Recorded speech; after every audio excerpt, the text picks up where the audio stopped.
Artık görünmüyor mevsimde hüzün. Bulutlar bir garip rüyaya dalmış.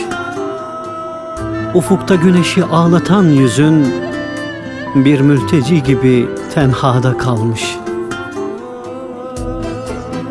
Toprak yandı gülüm, çeşmeler zehir. Şimdi bilsen de bir, bilmesen de bir. Toprak yandı gülüm, çeşmeler zehir. Şimdi bilsen de bir, bilmesen de bir. Şimdi bilsen de bir, bilmesen de bir. Kaç kere çağırdım seni öteden, turnalar uçurdum gittiğin yere. Bin parça eyledin kalbimi, neden?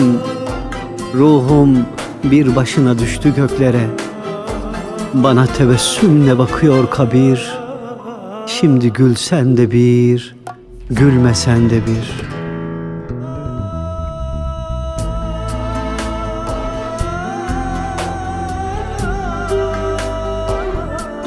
Derdimin yangını sardı gölgeni, bir mahkum kanıyla aktı izlerin. Deniz ölesiye severken seni, neden gemileri yaktı gözlerin? Yıkıldı yolunu bekleyen şehir, şimdi gelsen de bir, gelmesen de bir. Yıkıldı yolunu bekleyen şehir. Şimdi gelsen de bir, gelmesen de bir. Şimdi gelsen de bir, gelmesen de bir.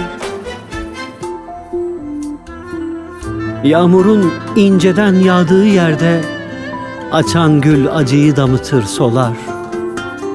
Ağustos böceği düşünce derde, içine kuşların sevdası dolar. Ölü bir mahzene gömüldü kibir, artık sevsen de bir, sevmesen de bir.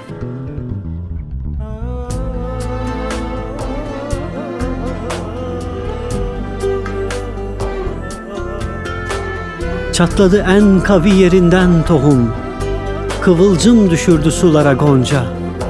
Her akşam ölümü koklayan ruhum, seni de kuşanır Hakan olunca. Bir yerde bilinir destanı kebir, şimdi kalsan da bir, kalmasan da bir. Bana tebessümle bakıyor kabir.